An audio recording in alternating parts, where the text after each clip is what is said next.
Ay mga kabakyard, sa araw na to, tatalakayin natin kung ano ba ang mga alternative foods na ibinibigay ko sa aking mga alagang cockatiel na mura at pwede nating makuha kahit nasa bahay lang tayo o nasa backyard lang ang ating mga ipapakain ating mga alagang cockatiel. So una, pwede tayong magbigay ng talbos ng kamote. Pangalawa, pwede tayong magbigay ng okra. Pangatlo, pwede tayong magbigay ng dahon ng malunggay. Paapat, pwede tayong magbigay ng kangkong. Panglima, pwede tayong magbigay ng dahon ng alagbati. Pang-anim, pwede tayong magbigay ng sili o yung siling labuyo, yung mga matataas na sili. So mayroon po akong mga tanim sa nabanggit ko ngayon sa inyo dito sa aking munting backyard.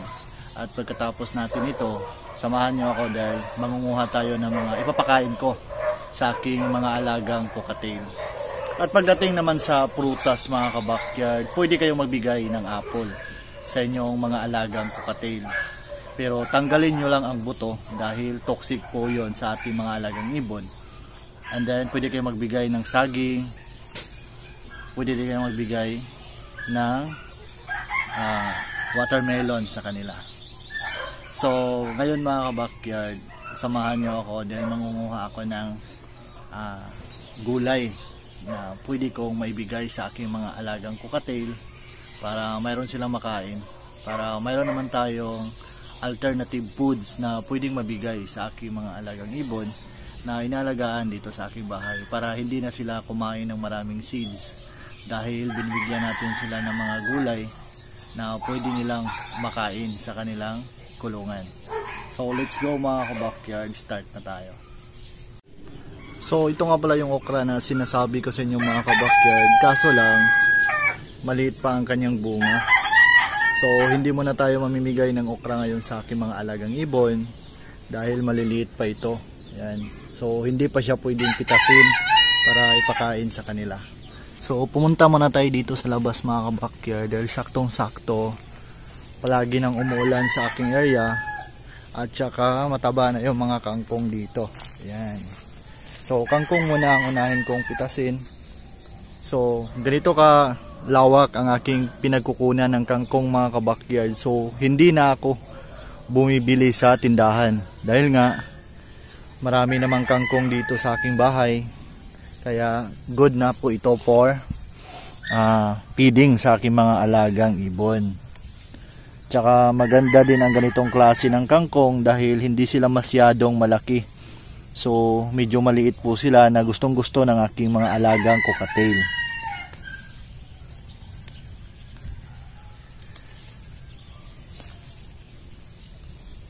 Maganda po kasi mga kabakyard na nagbibigay tayo ng mga alternative food sa ating mga alagang ibon, lalong lalo na yung mga gulay. Dahil mayroon sila makukuha dito mga natural vitamins na maganda sa kanilang katawan at saka maganda din sa kanilang breeding. So nakapagbigay ito ng mga extra vitamins sa kanila na pwede nilang makuha sa mga gulay na inalagay natin sa kanilang cages. So next natin kunin na pagkain sa aking ibon mga kabakyard is itong sili. So libre lang po ito dahil may sili naman sa aking bakuran at saka marami din silang bunga. So maganda po ang sili para sa pagpapainit ng katawan ng ating mga alagang ibon. Nakakatulong po ito para madali silang mag-breed, madali silang mag-mate para makaproduce sila ng mga itlog sa ating ibunan. So ayan, nilaglag ko pala yung sili dahil ginamitan ko siya ng gunting para maganda ang pagkakuha mga kabakyard. So isa din ito sa paborito ng aking mga alagang breeders na cockatiel dito sa aking munting backyard, ang mga sili. Dahil nga gustong gusto nila ito na kainin sa loob ng kanilang kulungan. So kumuha lang pala ako mga kabakyard ng 5 piraso para sa kanila. Tsaka kumuha na din ako ng malunggay. Sinamahan ko na din yung kangkong at saka yung sili para mayroon silang mapagpilian sa loob ng kanilang kulungan. So hindi pa masyadong marami ang dahon ng aking malunggay mga kabakyard dahil paunti-unti pa lang dito ang ulan sa aking munting area. At saka kumuha na din ako ng dahon ng alugbati. So ayan mga kabakyard, tapos ko nang nahugasan mga pagkain na ibibigay ko ngayon sa aking mga kakatail. So meron po tayo ditong sili, malunggay, alugbati at saka kangkong.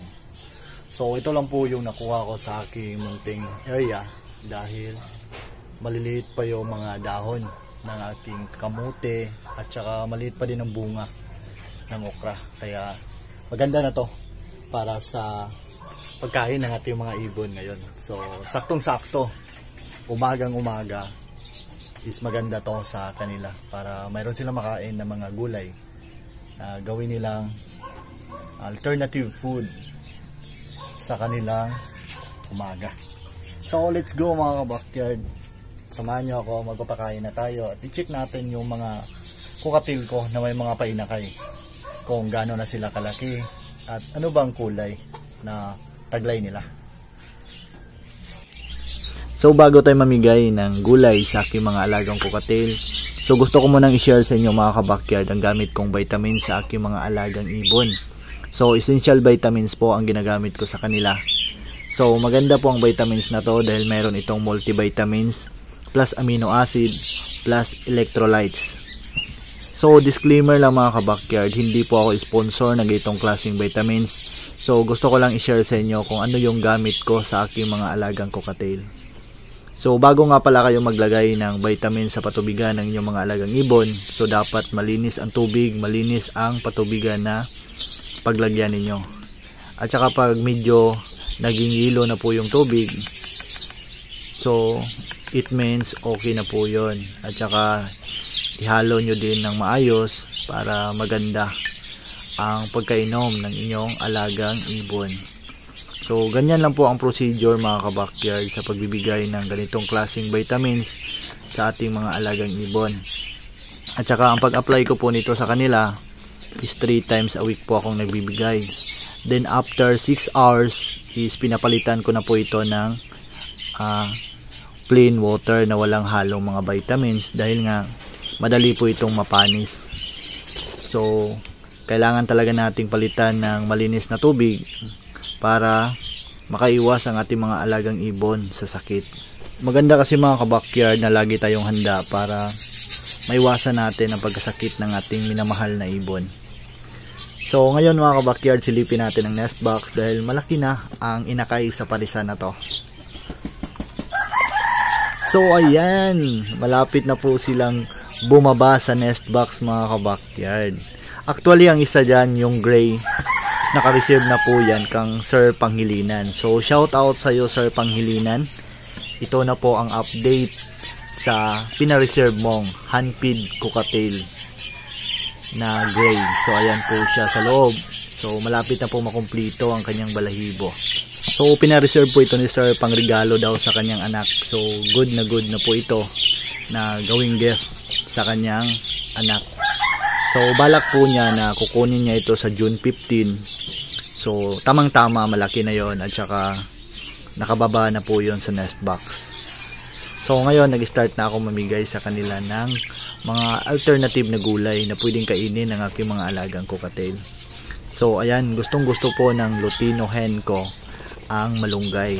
Kaya malunggay muna ang inuna niyang tinira sa ibinibigay kong gulay sa loob ng cage nila mga kabakyard. At saka gusto naman ito ng aking white face gray. So ayan, nag-start na din siyang lumapit. At saka ang pinakagusto ng ibon na to mga kabakyard, itong white face gray ko, is itong kangkong. So ayan po yung tinira niya mga kabakyard. So kinain agad ng aking ang kangkong. So magkakaiba po ang gusto ng ibon na to. Hindi po sila magkatulad sa hen. Ang hen po, ang gusto niya is yung malunggay. And then pagdating naman ng cock, ang gusto niya is yung kangkong. Kaya nagbibigay ako ng malunggay at kangkong sa loob ng cage nila. Dahil hindi po same ang kanilang mga gustong kainin. So dito naman sa pangalawang pair ko, itong pearl, is mayroon na po silang 3 itlog ngayon.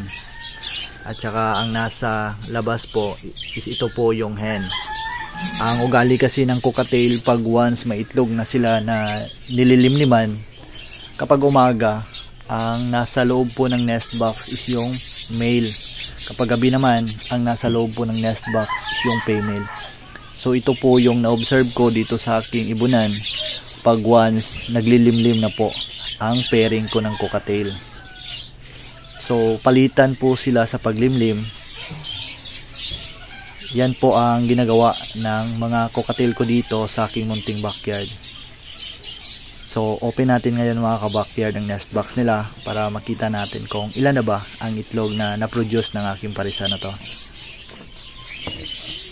So ayan, may 3 itlog na po sila mga ka-backyard.